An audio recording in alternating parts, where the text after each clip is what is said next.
Okay, so inshallah, so Bismillah wa salatu wa salamu ala Rasulillah wa ala alihi wa sahbihi ajma'in amma ba'd. So we're going to look at this chapter, we're going to look at the consequences of committing sins.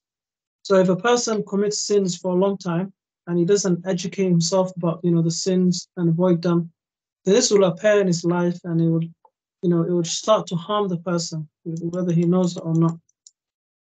So it said that good deeds, put light into your heart, and you see it also on your face. You have strength in your body.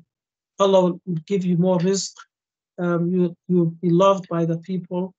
And the evil deeds and the sins that people commit is the opposite. So there will be darkness in the heart, blackness in the face, weakness in the body. The person's rizq will be limited. Like the barakah would at least be gone. And also people will start to hate that person. So we're going to look at some of the harms that a person would face if he just commits sins. First of all, he's going to feel there's going to be darkness, narrowness of the heart. So the heart will become black and it will become also dark. So remember, light is good deeds, and darkness always is metaphorically described as the sins. So Abdullah ibn Mubarak said, رَأَيْتُ الذُّنُوبَ تُمِيتُ الْقُلُوبَ ويتبعها الذل إدمانها وترك الذنوب حياة القلوب وخير لنفسك عصيانها. So he said in this very smart words. So he said, I found that sins, they kill the heart, and it's an addiction, and the addiction also to these sins, it causes humiliation. Leaving the sins brings your heart back to life. And also opposing, these sins and going against the sins will make your soul, basically, is good for your soul. Another thing, if the person commits sins, then he will be in sadness and confusion and anxiety, okay? And he will lose Allah subhanahu wa ta'ala's support.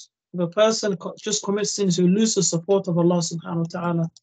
So Allah subhanahu wa ta'ala said, وَلَا تُطِعْ مَنْ أَغْفَلْنَا قَلْبَهُ عَنْ ذِكْرِنَا وَاتَّبَعَ هَوَاهُ وَكَانَ أَمْرُهُ فُرْطًا. Allah said, don't follow the one who obeys, and do not obey those whose hearts have become heedless. If someone just, doesn't remember Allah and he doesn't read the du'as and he follows his desires, which are the sins, then his life will be confusion. So why do many people live in confusion and they live a life of crisis? Because they left the remembrance of Allah and they're committing sins. Okay. Also, Abdullah ibn Mas'ud radiallahu anhu said, رُبَّ شَهْوَةٍ تُورِثُ حُزْنًا طَوِيلًا. He said, maybe one time of enjoying your desires will bring many years of sadness. So a person can commit zina, he can fornicate, sleep with a woman that is not his wife, and that won't take long. But the sin is committed is not going to take long, but he will live with that misery for maybe the rest of his life if he doesn't repent. Maybe a child is born from there. Maybe if he dies and he hasn't done tawbah, he go to hellfire for that and suffer many years in hellfire, who's committed zina. Okay, so also it said, فَأَصْبَحَ مِنَ النَّادِمِينَ. The one who killed when Qabil killed his brother, when two brothers of Adam, one killed the other, because I think Qabil killed Habil. Allah said he became sad. Okay, so if you do a sin, that will stay with you. That sadness will stay with you. You commit these sins, and you probably a person won't know why he's feeling sad. Also, Abdullah ibn Mas'ud. So basically, also when a person commits sins, he's going to lose his security from Allah. So Allah can grab him anytime. Like there's people there's people who get punished in this life, and they don't know why they're being punished. Like somebody commits sins, and then if Allah wanted, because of Allah's mercy, He doesn't punish people there and then. But if He wanted, He could. And there are some people who actually see they lose the security and they live in fear because of these sins that they're committing. Okay, so Allah subhanahu wa ta'ala did say, وَإِنَّ رَبَّكَ لَشَدِيدُ الْعِقَابِ. Allah, your Lord, is severe in punishment. But he does give time. Like for example, you see people destroying nations like what's happening in Gaza. Allah gives them time. He delays it because when Allah grabs them and seizes them, they'll be punished severely. So Allah said, "Inna batsha rabbika lashadid." The crushing grip of your Lord is severe. Also, Allah subhanahu wa ta'ala says, "Inna rabbaka labil mirsad." That Allah is like waiting to ambush that person. Okay. Also, sin makes a person forget himself. People who commit sins, they forget about their health, they forget about their welfare, they forget about so many things. They probably die of their own neglecting themselves before they even, if someone neglects his parents, he would see that he's neglecting himself as well. So Allah makes this person forget himself. If you forget Allah, you end up forgetting what's good for you. Allah says, وَلَا تَكُونُوا كَالَّذِينَ نَسُوا اللَّهَ فَأَنْسَاهُمْ أَنفُسَهُمْ أُولَٰئِكَ هُمُ الْفَاسِقُونَ. Don't be like those people who forgot Allah and Allah made them forget themselves, and they're the ones who are rebellious ones. Also, if a person commits sins, it will make him poor, or at the very least, it will take away the barakah from his life. So Allah subhanahu wa ta'ala, one of the companions, so generally they said, the Salaf said, "Inna rajula la yuhram rizq bi dhanbin yusibu." If a person will be deprived from his sustenance because of a sin he commits. Okay, so committing these sins, it makes you lose out on wealth you would have made, blessed wealth. And Allah subhanahu wa ta'ala did say in the Quran, which is the opposite to what we just mentioned, that if you fear Allah, Allah will provide for you. So وَمَنْ يَتَّقِ اللَّهَ يَجْعَلْ لَهُ مَخْرَجًا وَيَرْزُقْهُ مِنْ حَيْثُ لَا يَحْتَسِبُ. If you fear Allah, Allah will provide from you where you don't expect it. Also, when the person commits sins, he will lose the sweetness of the ibadah. Even though if he starts to worship again, he will lose some sweetness until he repents. So the Salaf said, أَذْنَبْتُ ذَنْبًا فَحُرِمْتُ قِيَامُ اللَّيْلِ سَنَةً فَكَانَتْ مَعْصِيَتُهُ سَبَبًا فِي زَوَالِ نِعْمَةٍ. So he says, I committed a sin, and because of that sin, I couldn't pray my night prayer. He used to get up late in the night because of that one sin he committed. He couldn't get up anymore. Okay, so that just shows you that these sins, they remove some of the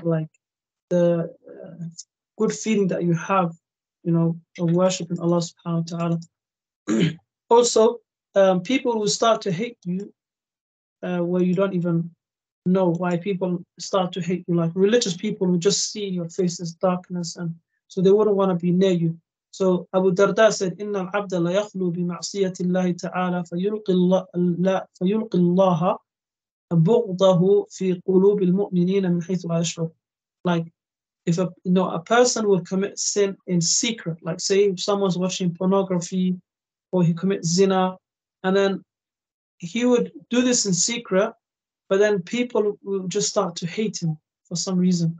He doesn't know why they hate him. So they just sense this awe of this aroma of, you can say, like the sin is just basically with the person.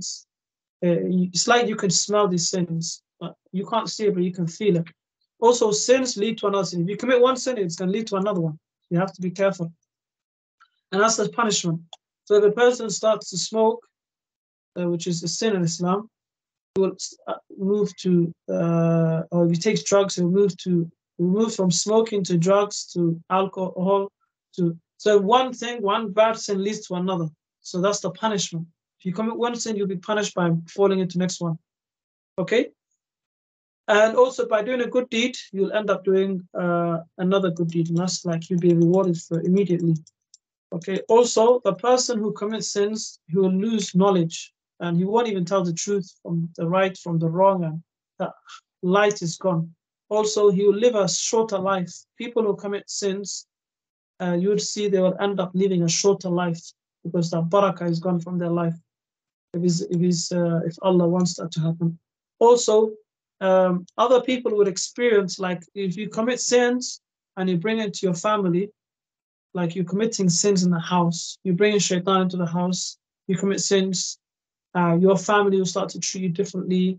Like here, this Al-Fudayl ibn Iyad said, إني لأعصي الله فأعرف ذلك في خلق دابتي وجاريتي. He said, I would commit a sin, and then I would see this affect even I would see this affect my the character or the way my mount is treating me, and my, for example, could mean his maid servant. So basically, people who are with him would start to be influenced by his behavior.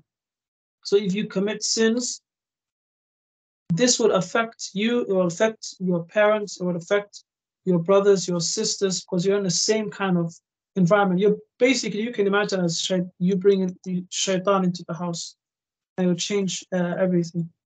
Also, it said here, a person will die quickly as well. He will die quickly. He'll have a bad death as well.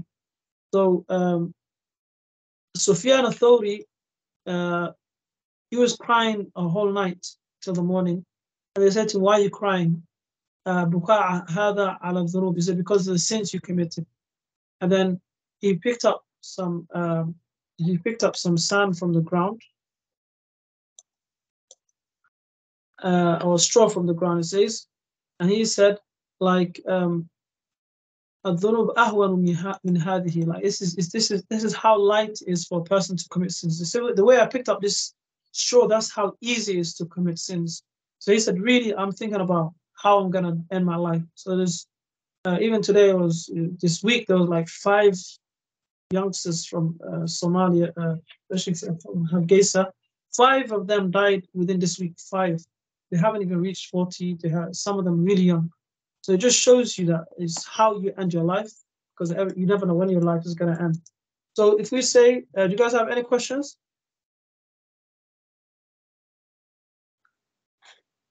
No. Okay. So if you want to avoid sins, one is to look at how ugly and disgusting it is to do that. If a person is falling into zina, he just has to imagine, yeah, this is disgusting in the sight of Allah. Pornography, yani, music brings shaitan, drinking alcohol. He just has to imagine that this is really, in the sight of Allah, it's disgusting and it's filthy. It's filthy. That's one way to avoid it. Also, to feel shy that Allah can see you, modest, and have this shyness that Allah is watching you, you know. Also, to remember, like, the virtues of Allah, like what Allah has given you. So you're saying, like, I'm paying back Allah by committing sins, and He's given me all His blessings, you know. Another way is to fear Allah, to always think, you know, Allah can see me, Allah's with me, and I'm doing this, to have this kind of fear as well. Like Yusuf alayhi salam, he said, I fear Allah. Although he had the opportunities right in front of him, the woman wanted to commit zina with him, but he refused. He said, I fear Allah. Also, the person should try to purify himself and, like, lift yourself from these, you know, desires. When you hold yourself back from it, you feel this, that, you know, you're honoring yourself. But if you get caught in it, shaitan gets you into this cycle of being low and falling towards sins. Also, cut off the reasons that commit sins. So if you're committing sins, if it's your phone, try to take these apps out, make it harder for you to use certain websites. Don't do certain things by yourself in secret. Like, try to do it in public if it means you're going to be protected. So try to, if it means bad friends, cut off those bad friends. If it means places you go to, cut off, change these locations that you go to, and like that. Also, for a person to remember that life is short, so is it worth it committing sins and then spending your whole life, your next life, in hellfire, or most of it in hellfire for committing these sins? So it's about making choices and to live in this world like a stranger, and not to delay tawbah, and also to kind of, sometimes the people eat a lot of food, they drink a lot. They just think about, you know, if you just fuel your desires or your soul with all these luxuries and all of that, and then it becomes easy for you to commit sins as well. So sometimes to cut down on your food, to try to be humble, to fill your free time with other things also. Because when you have too much time, or you just all day entertaining yourself, it means it's just going to lead you to commit sins. Okay, you have too much of that. Also, ask Allah to keep you firm, to be stable on istiqamah, and that's probably the last one. So always ask Allah to keep you firm. Ya muqallib al-qulub, say Ya muqallib al-qulub, thabbit qalbi ala dinik. Oh, the one who turns the hearts, keep my heart firm on Iman and on the Deen. So nobody's free from sins, but it's all about keeping yourself in check. You know, you say, I need to change this, I need to change that. But Shaitan, we're going to learn about the steps of Shaitan, but Shaitan also likes to take you from one step to the next step to the next step until you get trapped. But Tawbah, repenting from Tawbah is always very important. Repenting from sins is always important. And this book, if you want to read more about this, there's a book called Spiritual Diseases and Its Cure, Ad-Dawa by Ibn Qayyim al-Jawzi, and I've kind of summarized from that. So if you want to, inshallah, you can go back to that. If you want to read this online, if you want to read more about that, inshallah. So, Wallahu a'lam, I think that's all I was going to teach you today from this book. Any questions?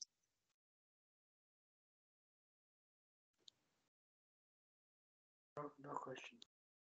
Okay, good. So I think we have a couple of minutes.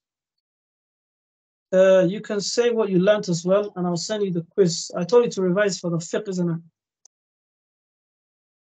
So you can say what you guys learned from this lesson. We had 2 lessons. Remember, one seerah and one more like something kind of lift your iman. What would you take away from this lesson?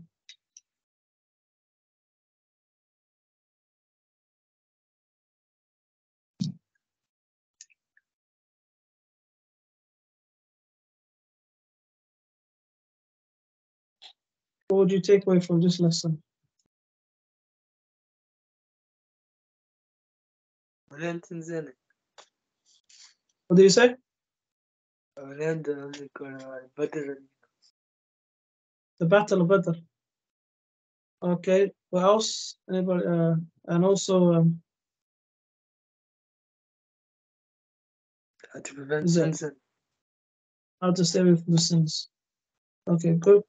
Well, yeah, hey. So I think I told you guys. Khalid, do you have the book? Is it Khalid who has the book, or is it Yusuf who doesn't have the book? I think Yusuf, you ordered the book here. Yeah, Khalid, you're new. Yeah. Khalid, did you get the book?